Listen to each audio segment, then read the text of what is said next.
بسم اللہ الرحمن الرحیم۔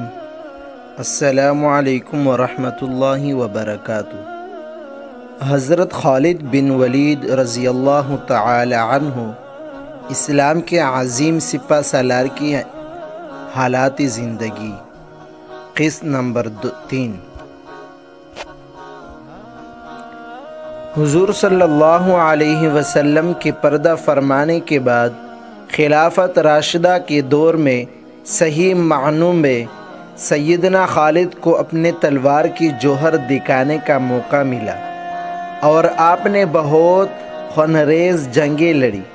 سیدنا ابو بکر صدیق نے فتنہ ارتداد کو دبانے کے لیے آپ کو منتخب کیا۔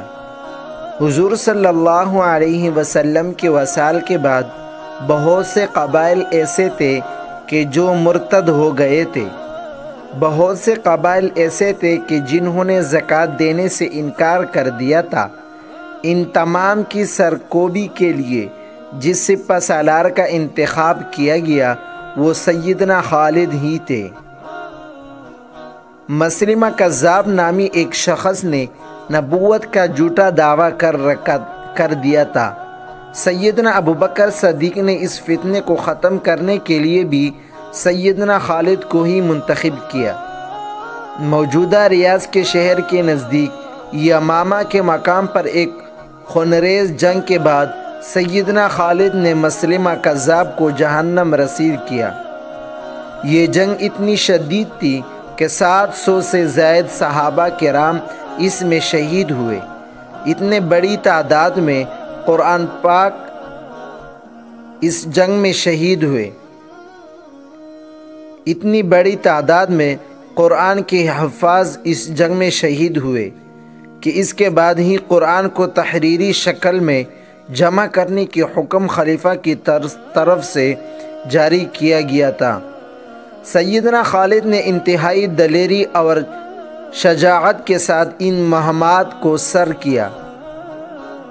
حضور صلی اللہ علیہ وسلم نے سیدنا خالد پر جو نگاہ کرم فرمائی تھی اور اس کے بعد جو کامیابی ان کو ملی جنگ میں حاصل ہوئی تھی، اس سے سیدنا خالد کو اتنا اعتماد ہو گیا تھا کہ اب دنیا کی کوئی طاقت ان کے آگے ٹھہر نہیں سکتی تھی۔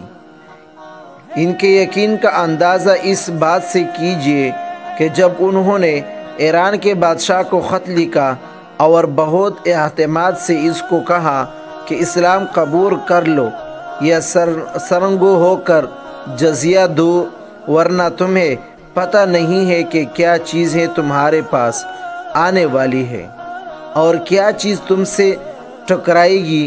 جو لوگ میں تمہارے طرف لے کر آ رہا ہوں وہ موت کو اتنا ہی عزیز رکھتے ہیں کہ جتنا تم اپنی زندگی کو۔ اسی طرح ایک بازنطینی سپہ سالار کی جس نے خود کو ایک بہت بڑے اور مضبوط قلعے میں بند کر لیا تھا کے نام خط میں آپ نے لکھا کہ اگر تم بادلوں میں بھی چھپ جاؤ تو اللہ ہمیں بادلوں میں پہنچا دے گا یا تمہیں تمہاری سطح پر لے آئے گا تاکہ ہم میدان جنگ میں تمہارا صفایا کر سکیں۔ یہ تھا ان کے غیر معمولی اعتماد۔ میدان جنگ میں سیدنا خالد بن ولید کو ان کے نعرے سے پہچانا جاتا تھا۔ ان کا جنگی نعرہ یہ تھا، میں غیرت مند جنگجو ہوں، میں اللہ کی تلوار ہوں، میں خالد بن ولید ہوں۔ ان کا یہ اعتماد اور نام ہی دشمن پر دہشت طاری کر دیتا۔ ایک دفعہ ان کے پاس ایک رومی جاسوس قاصد کی شکل میں آیا اور ایک جھوٹا منصوبہ پیش کر کے آپ کو پھنسانے کی کوشش کی۔ خالد بن ولید نے اس کی آنکھوں میں آنکھیں ڈال کر صرف اتنا پوچھا، کیا تم سچ کہہ رہے ہو؟ اس شخص کی روح ہی فنا ہو گئی۔ جب مرتدین کے سرکوبی ہو گئی تو اس کے بعد حضرت ابو بکر کی نگاہ ایران اور عراق کی طرف بھی گئی۔ آپ نے اس مہم کے لیے بھی سیدنا خالد کو ہی منتخب کیا۔ مسلمانوں کو یہ بشارت حضور صلی اللہ علیہ وسلم کی طرف سے پہلے ہی مل چکی تھی کہ مسلمان ایرانی اور رومی سلطنتوں پر قبضہ کریں گے۔ آپ کو عراقہ والی حدیث یاد ہوگی کہ جب حضور صلی اللہ علیہ وسلم حضرت ابوبکر صدیق کے ہمراہ مکے سے ہجرت کر کے مدینہ کی جانب روانہ ہوئے تو سراقہ نے کھڑے ایران کا تعاقب کیا تھا۔ اس وقت سراقہ کو حضور صلی اللہ علیہ وسلم نے بشارت دی تھی کہ ایک وقت آئے گا کہ کسرا کے گنگت تمہارے ہاتھوں میں ہوں گے۔ سیدنا ابوبکر صدیق اس بات کی شاہد تھے۔ حضور صلی اللہ علیہ وسلم کی اس حدیث مبارکہ کی تکمیل کا آغاز سیدنا خالد کی اس مہم کے نتیجے میں ہوا۔ اس سے پہلے کہ ہم خالد کی جنگی اور حربی حکمت عملی پر بات کریں، کچھ روشنی حضرت خالد کے نفسیات پر بھی ڈالتے ہیں۔ حضرت خالد کو جتنا اعتماد اللہ اور اس کے رسول کے روحانی تائید پر تھا، اتنا تو ان کو اپنی جنگی حکمت عملی پر بھی نہ تھا۔ حضرت خالد نے حضور صلی اللہ علیہ وسلم کے کچھ بال مبارک اپنی ٹوپی میں سے لے لی تھی۔ حضور صلی اللہ علیہ وسلم کے کچھ بال مبارک اپنے ٹوپی میں سے لے لی تھی اور اپنے آہنی خود کے نتیجے وہی ٹوپی پہنا کرتے تھے۔ جنگ برموک میں ایک موقع پر وہ ٹوپی آپ کے سر سے گر گئی تو آپ جنگ کے دوران لاشوں کو پیچھ کو ڈھونڈتے رہے، مگر رومی فوج کے دباؤ کی وجہ سے پیچھے ہٹنا پڑا۔ حضرت خالد نے مسلمانوں کا ایک دستہ تیار کیا اور دوبارہ حملہ کر کے رومیوں کو پسپا کیا اور اپنے ٹوپی دوبارہ حاصل کی۔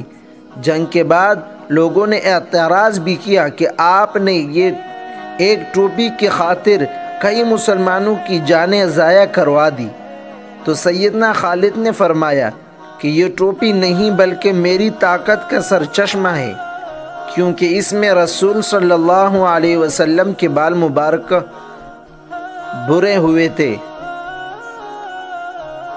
کیونکہ اس میں حضور صلی اللہ علیہ وسلم کے بال پروے ہوئے تھے۔ ایک اور واقعہ ہے کہ جنگ شروع ہونے سے پہلے حضرت خالد کے ایرانی سپہ سالار سے بات چیت ہو رہی تھی۔ اس نے کہا کہ آپ ہم سے کیوں لڑتے ہیں؟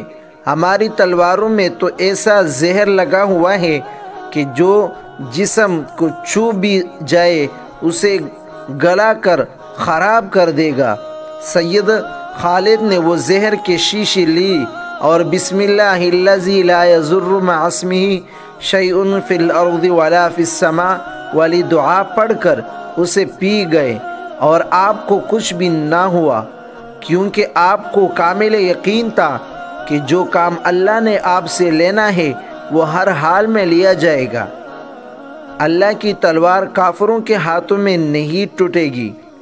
پھر آپ کے ساتھ رسول صلی اللہ علیہ وسلم کے بال مبارک کی برکت بھی تھی کہ جنہیں آپ پر ہر وقت اپنے وجود کے ساتھ جوڑ کر رکھتے تھے۔